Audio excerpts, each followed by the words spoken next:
Welcome, everyone, to the Apoco-Larry podcast. I am Steve. He is... Reverend Lawrence Van Beek. Yeah. I don't know if you enjoy those dulcet tones as much as I do, but there's I just was going to something say about doctor. them. I forgot to put doctor in there. Reverend Well, Doctor oh, Lawrence. it's assumed. I mean, my gosh, it is assumed. With your level of knowledge, of course. I usually say Reverend Doctor because after I finish speaking, people don't believe either one of those. No, we do, my friend. You are a wise sage, and we have come to study once again with you. Yes, and we're going to talk about breaking his covenant by getting divorced. Okay. And maybe we'll talk about the present a little bit, but not much. Not much. Yeah. Okay. So for those of you Did you know that not Keith Urban, Toby Keith is dead? I did not know this. Died of stomach cancer. He had a few songs that I very much liked. Yeah, he had one song I liked too, but couldn't tell you one thing out of his catalog. Yeah. But he did the one, this dog will fight when you rattle his chain, just after 9/11. Huh. Yeah. Anyway, he has passed on. Oh. Oh, okay. Yeah. Yeah. That has nothing to do with divorce. I was reaching a little bit to go, I wonder where he's going with this. How's Larry bringing this back to divorce? He's had a divorce from being alive. Yes, yeah. Okay. But I did like him very much. I liked his music, and I liked him. Yeah. For those of you playing the at-home edition of the Apoco-Larry podcast, we're in Malachi 2. And if you remember, we finished off at verse 9, so we're going to pick it up at verse 10. Yeah. So we'll be reading the New International Version, and let's start. Do we not all have one Father? Did not one God create us? Why do we profane the covenant of our ancestors by being unfaithful to one another? Judah has been unfaithful. A detestable thing has been committed in Israel and in Jerusalem. Judah has desecrated the sanctuary the Lord loves by marrying a woman. Sorry, I have just made a mess of that sentence. Let me try that again. It's 11b if you're trying to follow along. Judah has desecrated the sanctuary the Lord loves by marrying women who worship a foreign god. As for the man who does this, whoever he may be, may the Lord remove him from the tents of Jacob, even though he brings an offering to the Lord Almighty. Another thing you do, you flood the Lord's altar with tears. You weep and wail because he no longer looks with favor on your offerings or accepts them with pleasure from your hands. You ask why? It is because the Lord is the witness between you and the wife of your youth. You have been unfaithful to her, though she is your partner, the wife of your marriage covenant. Has not the one God made you? You belong to him in body and spirit. And what does the one God seek? Godly offspring. So be on your guard, and do not be unfaithful to the wife of your youth. The man who hates and divorces his wife, says the Lord, the God of Israel, does violence to the one he should protect, says the Lord Almighty. So be on your guard, and do not be unfaithful. Right. So remember, this is a series of complaints that God has, and then they complain back to God, and then God explains. God explains why they're in trouble. And this one, of course, the first one was about their sacrifices being no good. Remember, they brought unclean sacrifices or improper sacrifices, right. blemished sacrifices. And now he says, and the other thing you've done, now don't forget, Malachi was writing, they had returned from the they always say from the Babylonian exile. They're actually from Persia. They returned from Persia under Zerubbabel. About 100 years later, Nehemiah, or 80 years later, Nehemiah takes them back in again, and Ezra's the priest. Malachi was there. So they've re-inhabited Jerusalem. They've rebuilt the temple, and now the people are living in Jerusalem. And the idea is this was going to be kind of like paradise again. We're going to serve God, and everything's going to be great. But, 100 years has passed since they first arrived, and they're not doing so well. Yeah. The priests are not doing well. They're taking whatever sacrifice they can get. And now they're starting to divorce their wives. and they're divorcing their wives, and they're marrying other women from the land, or they're not divorcing their wives; they're just marrying women from the land who are worshiping idols, and they're bringing the idols into their tent. And he says, "You don't belong. You do not belong to Judah. You do not belong to Israel. Look, with the things you're doing, you do not belong here."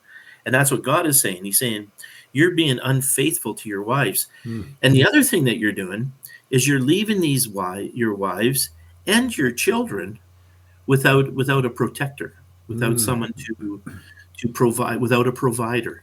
Because of course, nowadays women can pretty much provide for themselves, but in those days there were limited jobs that women could do, very, very limited jobs. Right. And so if the husband left, they were pretty much hooped. Yeah. And that's what these men were doing. And God says, be on your guard. Don't be unfaithful. Don't leave the wife of your youth. Yep. And stay with her. Yep. Yeah.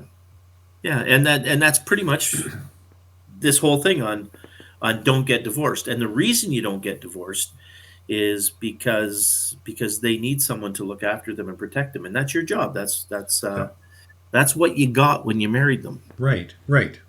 Yeah. It's forgetting that it's being unfaithful to that covenant that you originally had to her, right? Yeah, and because of that, God is mad at you, and now you're crying on the altar, and God's saying, I only gave you a few things to do here. They say 613 laws in the Old Testament, but he says, you're really a bunch of dolts, really. Yeah. Could you at least try? I'm just asking to try. Make an effort. Make it. That's all we're saying. And it's kind of an intriguing thing when you bring it to our day, because, of course, all of our churches, all of our evangelical type churches, or Pentecostal or even Mennonite, they were opposed to divorce right up probably through the 1970s, 1980s. And through the 80s, we started allowing divorce and remarriage in our churches. So the Pentecostal churches in the mid 80s started allowing divorce and remarriage. They would throw weird things in only in the case of unfaithfulness on the part of the partner would we allow it. We never had any proof of that. I mean, we didn't send spies, send like guys to take pictures. Yeah. But you'd have to claim unfaithfulness. But before that, we were totally opposed to divorce and remarriage. Yeah. And these guys are as well. And remember when Jesus talked about it, they said, well, Moses allowed it. And he said, yeah, because of the hardness of your heart. But I'm telling you, this is not a good plan. And so whatever we think about divorce and remarriage, there are definitely cases where a woman needs to leave a man, or a man needs to leave a woman. In the case where they're in, mortal danger. Yeah. But still, the plan is for a couple people to get married and stay together. Yeah. Interesting, eh? Yeah. Now, in Corinthians, of course, he says, be a one-woman man. Because in Corinth, they think that marriage wasn't really what they did. And so the idea was, well, we translated husband to one wife. But whether there was marriage or not, Paul was saying, once you're with a person, stay with them. Yeah. It's kind of interesting, eh? Yeah. Yeah, I had a guy say once, he said, yeah, but that was always kind of the case when we all lived till we were like 35 or, He says, it's a lot harder when you live to your age. Tell that to Methuselah, right? Yeah. Methuselah had a rough time of it. Yeah. Like, oh my God. Yeah. How many times for 900 years you've been telling me to take out the garbage? So anyway, so his point was, I've told you to stay together, and you're just not doing it. And so treat your wife well. Yeah. Treat your wife well. And then the next one, of course, he talks about injustice. Verse 17 now. You have wearied the Lord with your words. How have we wearied him, you ask? By saying, all who do evil are good in the eyes of the Lord, and he is pleased with them. Or where is the God of justice?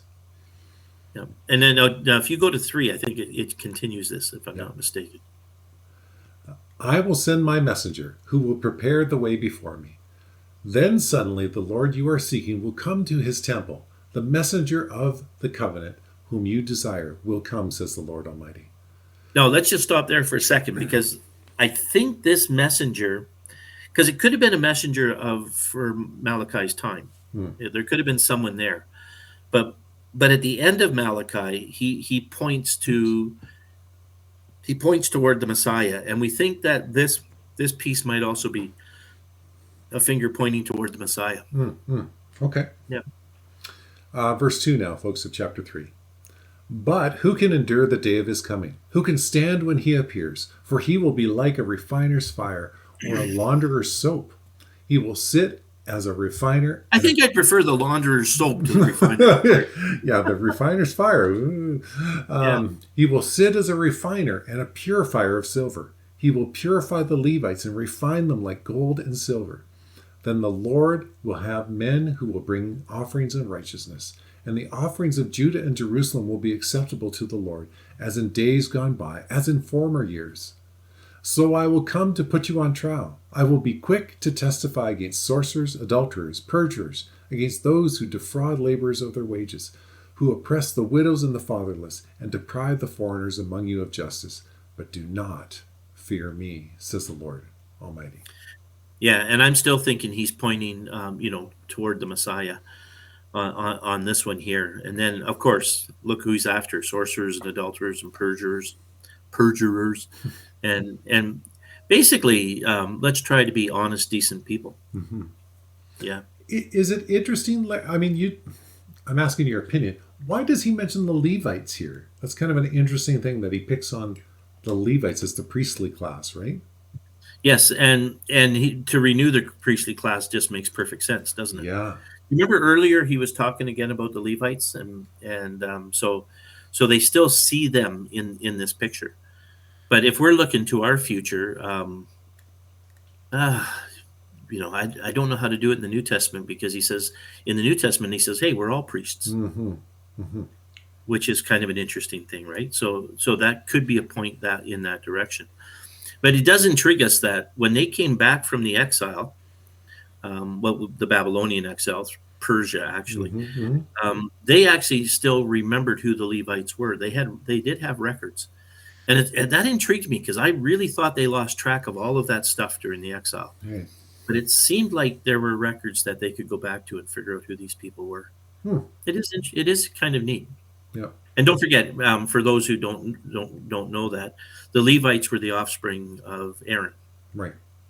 And that was the gift that God gave Aaron. Moses was the leader, but the priests came from Aaron's line. Right. Moses' brother. Yeah. Okay, verse 6. I, the Lord, do not change. So you, the descendants of Jacob, are not destroyed. Ever since the time of your ancestors. Now, remember, he just said to them, okay, I haven't destroyed you because I'm a decent God. He just told them, with all this crap with your divorces, you're going to lose out on Jacob's tent. Yeah. Yeah. Now he said, all right, I'll let you stay. I won't completely annihilate you, right? I will just get your attention. Yeah. Ever since the time of your ancestors, you have turned away from my decrees and have not kept them. Return to me, and I will return to you, says the Lord Almighty. But you ask, how are we to return? Will a mere mortal rob God? Yet you rob me. But you ask, how are we robbing you? Yeah. Isn't that the weirdest thing? They're saying, how do we return to you? And he says, you're robbing me.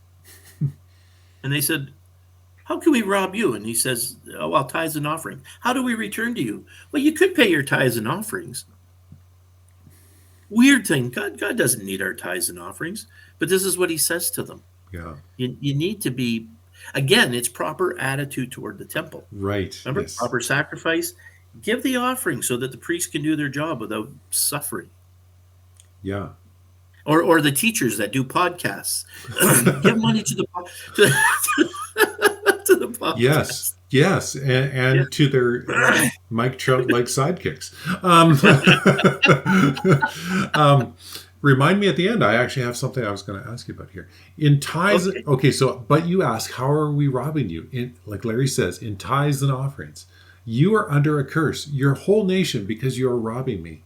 Bring the whole tithe into the storehouse, that there may be food in my house. Test me in this, says the Lord Almighty, and see if I will not throw open the floodgates of heaven and pour out so much blessing that there will be not enough room to store it.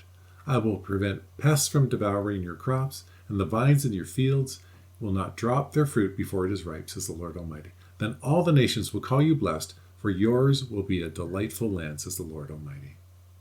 Amazing, isn't it? And I don't know, I've heard this applied to our generation, and I don't know if you should.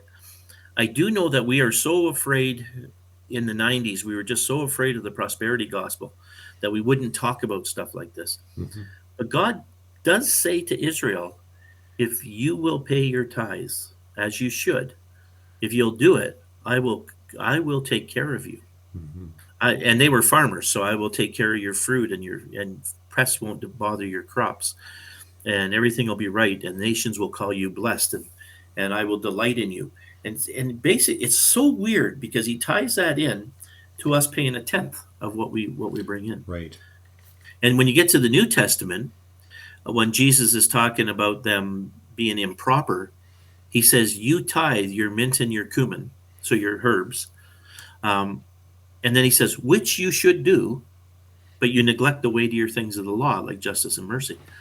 So this is a weird little piece that doesn't fit for non-Christians.